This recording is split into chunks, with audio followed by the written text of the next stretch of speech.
Hey guys, welcome back to the Get a Clue Classroom, and in this session we are going to be talking about advertising and creating your own ads. Because here's the thing, I got a question the other day from a student and he asked, well, is it better for me to create my own ads or sub that out, okay? And my answer to him was it depends on how much time you have and how much money that you have, because really, it really comes down to that, all right? Now, because it's going to take you time to learn the software. If you already know the software and you can get through it pretty quickly, then definitely do it yourself, okay? But if you don't have time, then you definitely want to sub it out, okay? And there's several different places that you can have somebody do a banner ad for you for really cheap, okay? There's Fiverr, there's Warrior, Forum, Classifieds, there's Elance and freelancer.com. You can go to any of those places and get that subbed out for you. However, if it's not right and they don't do it right, and it's going to take you, it's going to take them about 4 days, maybe 48 hours to get back to you, and then you're going to have revisions. So I always like to do it myself, and let me tell you something.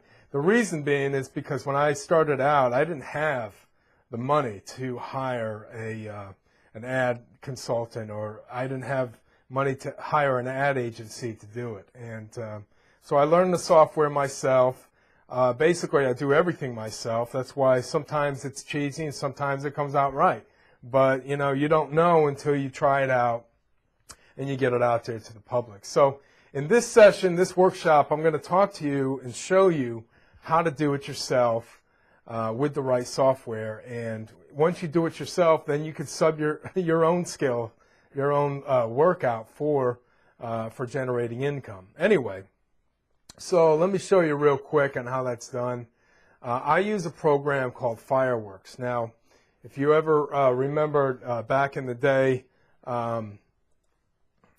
Fireworks was Macromedia came into it was Macromedia MX. This is back in the year 2000. I'm still using it, and that goes to show you that you don't need to hide the latest, greatest software, program like Adobe Photoshop. It's like $700. Now, if you don't have $700 and you want to get OEM software, by all means, go ahead and do that, because when you look up OEM software, it's not necessarily a trademark name. It's a copy or a clone of a software, and it does the same thing. So anyway, getting back to Macromedia, it has everything on it. Dreamweaver, that was I learned how to do that and all that good stuff, and you should too. If you want to do this yourself and you want to learn how to do it so that you can start generating income, I highly recommend either getting Fireworks or getting Photoshop, all right? I happen to like Fireworks, so I'm going to use that. Now, the dimensions for Facebook in the news feed, if you have a right column and then you have your news feed, and the ad dimensions for that is 1200 by 628, okay? Your height is 628. And so make sure that your canvas size, this is called a canvas if you don't know already. If you want to change that up, you go into your dimensions here, you type in 1200 long ways, and your height is 628, okay?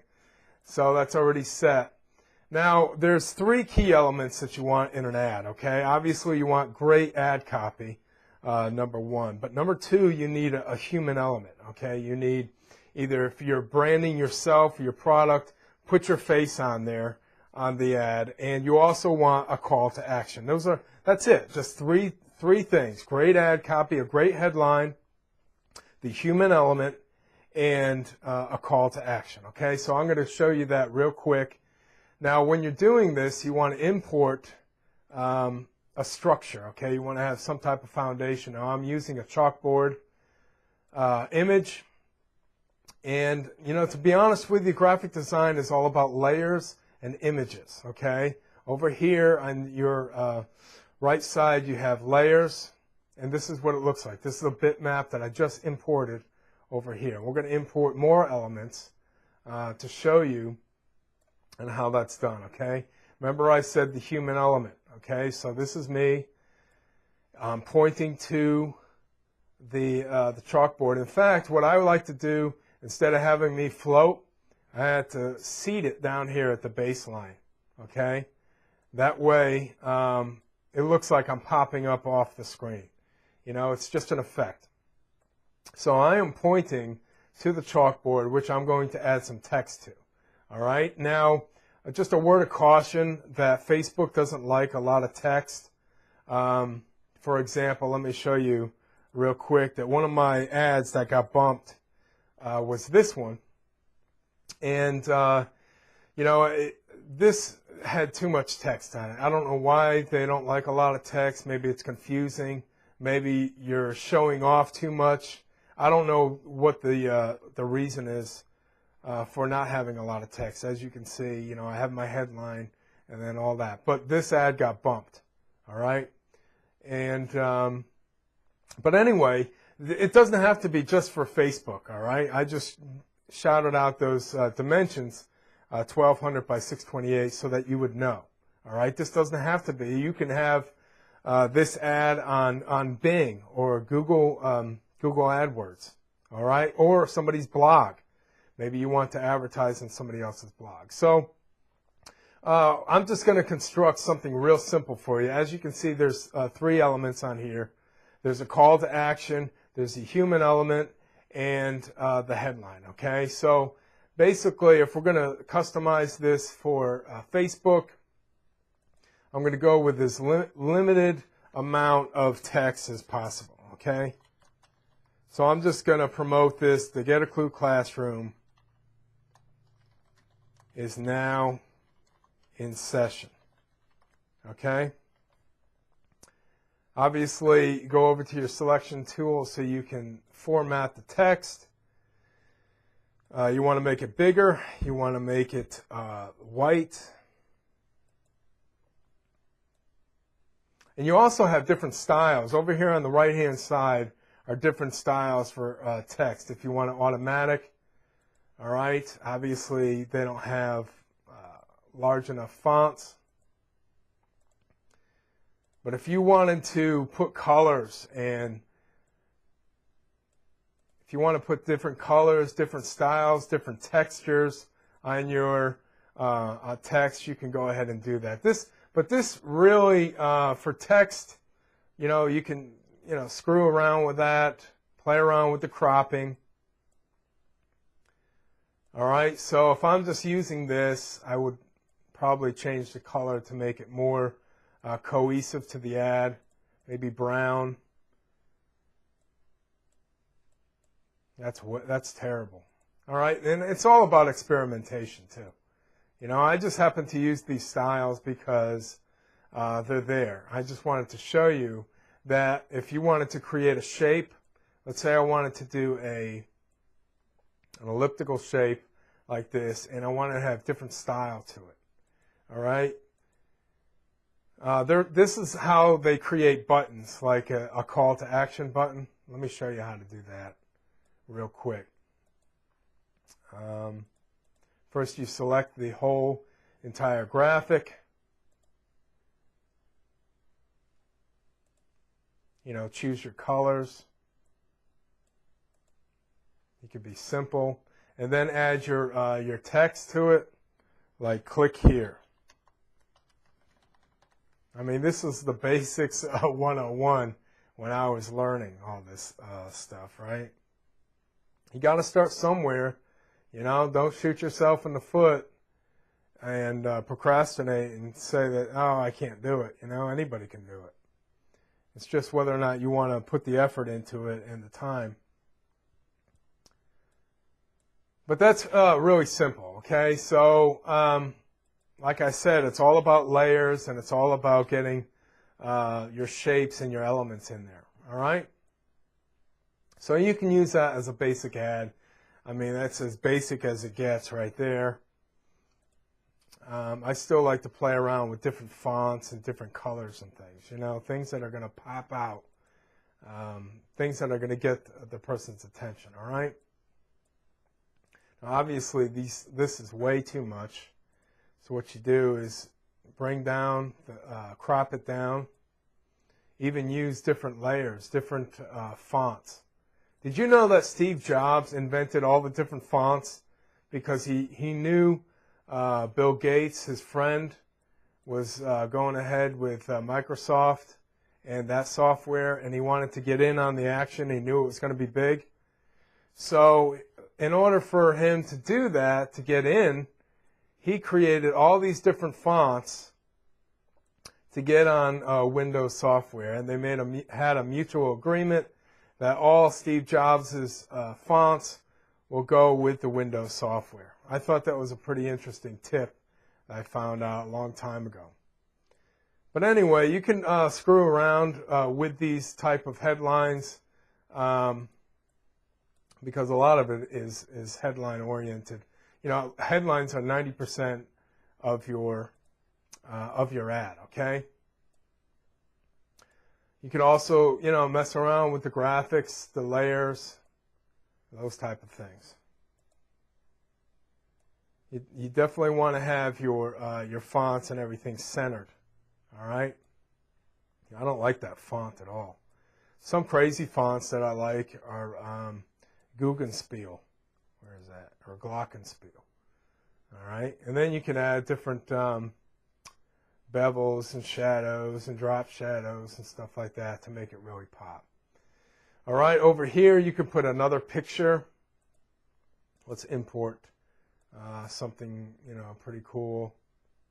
Let's see.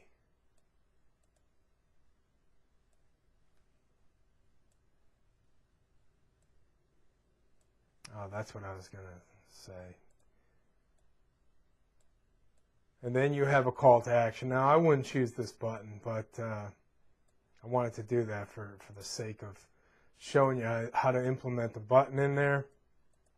Let me go over to all images. And I would like to put in a like a download button.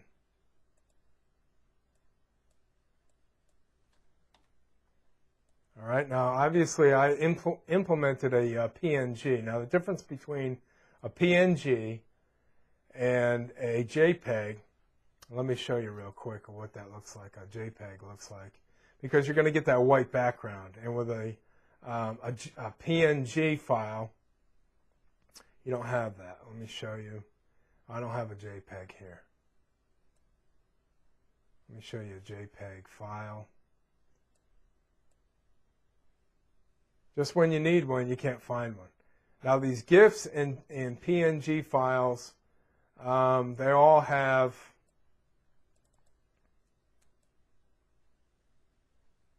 hold on a second. You know, sometimes when you're doing stuff, and this is, let me tell you, it's one of those things that sucks up all your time. All right, so now this is a JPEG. Notice the outline here over in this area behind the button. Now if this was a PNG, which I can make it a PNG by cutting that out with the bitmap tool.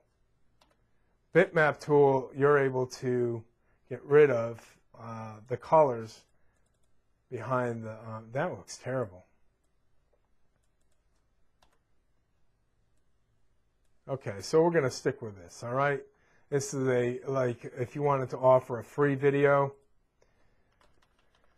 say, or a free session, right?